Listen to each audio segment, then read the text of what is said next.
Hello, everyone. Welcome to Awaken Your Freedom Show. Please subscribe to support our growing community. We've all chased that elusive secret to success, haven't we? And, often the focus is all about sharpening your intellect or mastering the latest Right. skills. Getting smarter, faster, better, technically. Exactly. But what if the real key, the thing that unlocks doors and builds a truly fulfilling life, lies in something we might overlook? Something like, well, the power of human connection. Mm-hmm. And that's precisely what we're diving into today. We're looking at a really timeless source on this.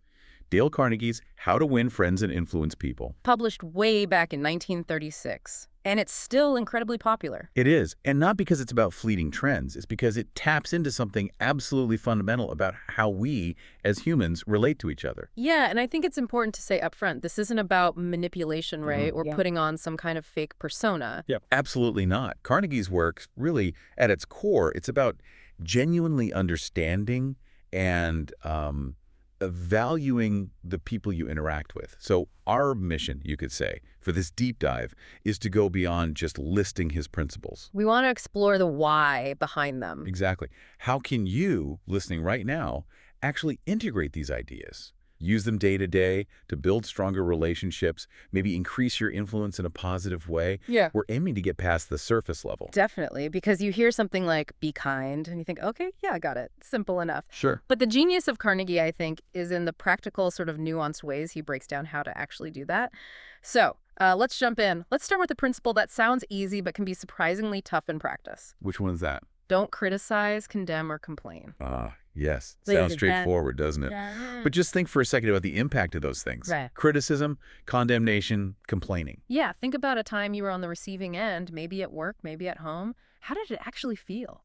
Chances are, your first reaction wasn't, oh, great feedback, I must change immediately. Right. Not usually, no. More likely, it was defensiveness. Maybe even, a bit of resentment. Psychologically, criticism often hits us like a threat. That makes sense. Our brains are kind of wired to protect our ego, our sense of self, so we tend to shut down or maybe even push back rather than really absorb what's being said. It's like throwing up an emotional wall. You might think you're helping, but the other person just feels attacked. It bruises their ego, their self-worth. Exactly. And, there's a great historical example here, Abraham Lincoln. Later in life, a master of dealing with people. Yeah, right? absolutely. But earlier on, he apparently had this habit of writing really scathing, angry letters when he felt wronged or someone messed up. Oh, interesting. I didn't know that. Yeah, but here's the key insight. He learned not to send them. He'd pour out all his frustration onto the paper, get it all out. But then he'd wisely just put the letter aside. He understood that unleashing that negativity directly, even if maybe it felt justified, would probably just damage the relationship. Long term, it was counterproductive. So he processed his anger privately. That's smart. Preserving the connection was more important than venting. Precisely. So, for you listening, what's the takeaway? Here's a try this today idea. Okay. The next time you feel that urge bubbling up to complain about something or criticize someone's actions, just pause, take a breath. Just for a second. Yeah. And ask yourself, what's my real goal here? Am I actually trying to help fix this situation? Or am I just looking to vent my own frustration, maybe make myself feel a bit better, even if it makes things worse overall? That pause, that moment of self-reflection can be incredibly powerful. It stops the knee-jerk reaction. It really can.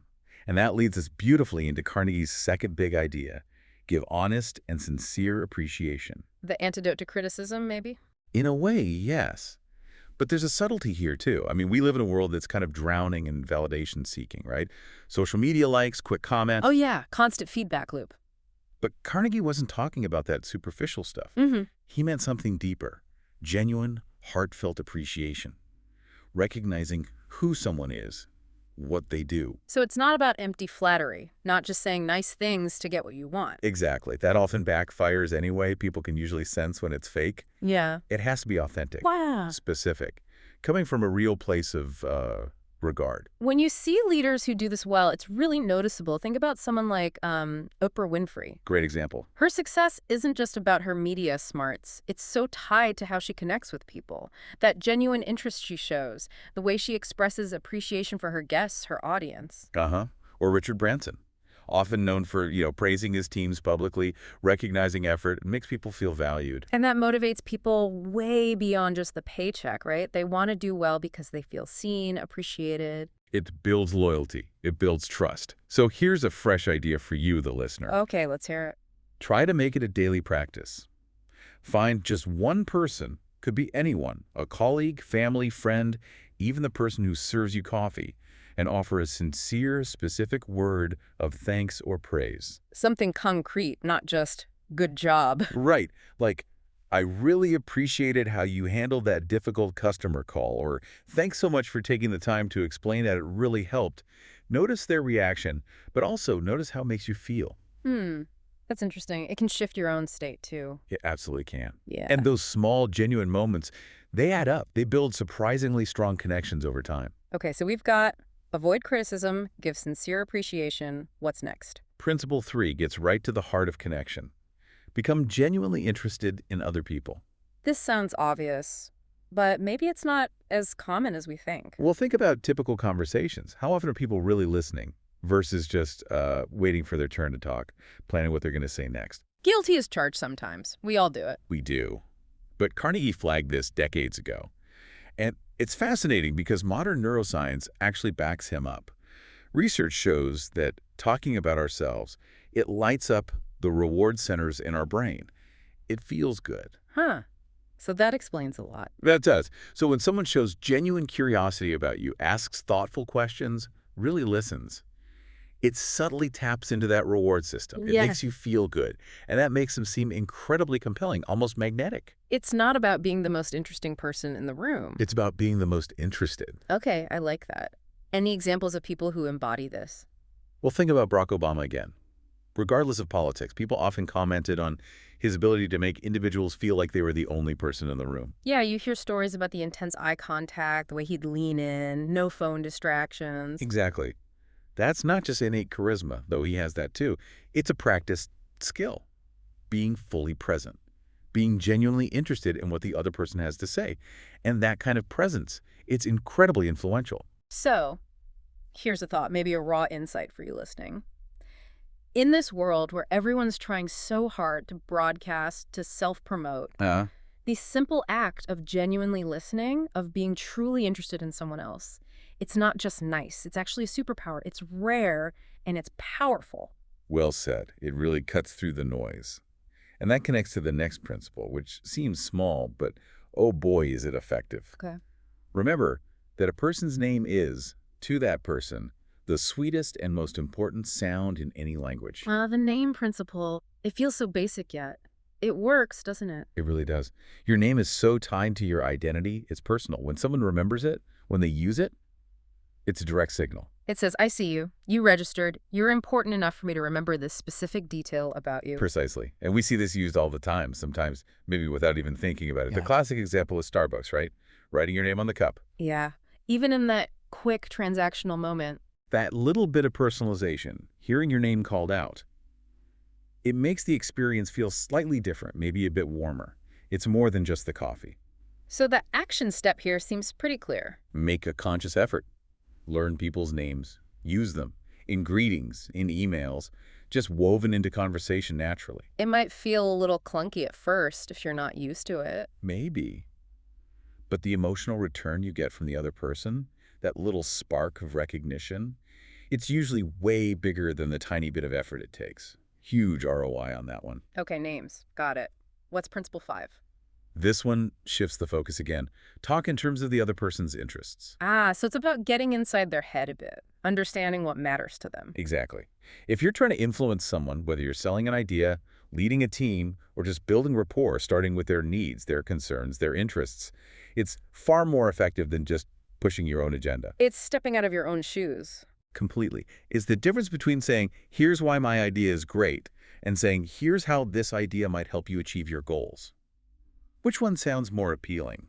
The second one, for sure. It reminds me a bit of that famous Jeff Bezos philosophy at Amazon. Which one? Starting with the customer and working backward. Obsessing over customer needs first, then figuring out the product or service. That's a perfect parallel. And that core idea, it applies everywhere, not just in business. relationships with family, friends, colleagues. If you consistently show you understand and care about what's important to them. You naturally become more important to them. You build relevance. You build influence. Okay, this is making a lot of sense. We're building a picture here. What's the next piece? This next one, Principle 6, is really valuable, especially if you're trying to get buy-in or collaborate effectively. Let the other person feel that the idea is theirs. Oh, that's clever. Why is that so powerful? Well, think about basic human nature. Most of us don't love being told exactly what to do, right? We resist it, even subconsciously sometimes. Yeah, there's a natural pushback. But when we feel like we came up with an idea, or at least had a significant hand in shaping it, we feel ownership. And when we feel ownership, we're way more likely to support it, champion it, put energy into making it happen. It creates buy-in from the ground up. Exactly. You see this play out in unexpected places, too. Mm-hmm. Think about viral trends on platforms like TikTok. Okay. It's rarely one person saying, everyone do this exact thing. Right. It's more like someone puts out a seed of an idea, a sound, a dance move. And then everyone else riffs on it, adds their own spin. Precisely. That feeling of, I can participate, I can make this my own. That creative ownership, that's what drives the massive participation. It's not top-down instruction. It's co-creation. That's a great modern example. So for someone in a leadership role, or even just trying to persuade a colleague. Here's a practical leadership hack. Instead of always presenting the fully formed solution, try asking questions. What are your thoughts on how we could tackle this? What would you do in this situation? Invite their input. Make them part of the process. Yes. Make them feel like co-creators. You'll likely get much more genuine enthusiasm and commitment than if you just dictated the plan. So looking back at all these principles, not criticizing, appreciating, being interested, using names, focusing on their interests, letting them own ideas, it feels like there's a common thread. There absolutely is. And that's where we zoom out to the big picture. Carnegie wasn't just giving people a toolkit of clever social tricks. No, it feels deeper than that. It is. He was essentially teaching emotional intelligence. Yeah. Decades before that term even became popular. It's fundamentally about empathy. Understanding and genuinely valuing other people. That's the key. Mm-hmm. The reason this book, How to Win Friends and Influence People, is still so relevant almost 100 years later isn't because the techniques are magic. It's because the underlying principle, genuine human connection, mutual respect, empathy, is timeless. It's not about winning friends like collecting trophies. No. It's about earning trust and building meaningful relationships by truly valuing the people around you. And, gosh, in today's world, we have plenty of technically brilliant people, plenty of loud voices. Mm-hmm. But maybe what we really need more of are people who lead with empathy, with humility, with that genuine presence we talked about, people who connect. Couldn't agree more. And that brings us to maybe the most crucial insight of all, the core message distilled from Carnegie. Okay. You don't need to be interesting. You need to be interested. Wow. That really flips the script, doesn't it? So much focus today is on personal branding, making yourself seem fascinating. Right. Look at me. Look how clever, successful, funny I am. But Carnegie says, no, that's not where real connection comes from. It comes from turning the spotlight around. Exactly. Making the other person feel heard, understood, valued, making them feel like the most important person in that interaction. And that's the foundation. That's the foundation of trust. That's the engine of real influence. That's how you build strong relationships, strong teams, even strong movements. It all starts with that genuine interest in others. Okay. This has been incredibly insightful. So, to make this really stick, let's give everyone listening a concrete challenge for today. Let's do it. A 4-part challenge, applying these principles right away. Okay, part 1. Find someone today and give them a sincere, specific compliment or word of appreciation. Really mean it. Part 2. Ask someone a thoughtful question about themselves, not about work necessarily, but about them. And then really, truly listen to the answer. No interrupting, no planning your response. Just listen. Part 3. Make a conscious effort to use someone's name when you greet them or during a conversation. Notice if it changes the feel of the interaction. And part 4. This might be the toughest. Try to go the next 24 hours without complaining about anything, big or small. Just notice how often the urge comes up and consciously choose a different response. Compliment, question and listen, use a name, and no complaining for 24 hours. That's it. See how those small shifts feel. See what happens. Because, as Carnegie himself pointed out, and it's such a powerful closing thought, people might forget exactly what you said, they might even forget what you did, but they will never forget how you made them feel. That's the legacy. That's the real influence. Absolutely. Well, that's the deep dive for today. Incredibly valuable stuff. To close, please don't forget to subscribe on your favorite platform, YouTube, Apple Podcasts, Amazon Music, or Spotify to stay sharp and never miss a drop of knowledge that could change your financial life. Thank you.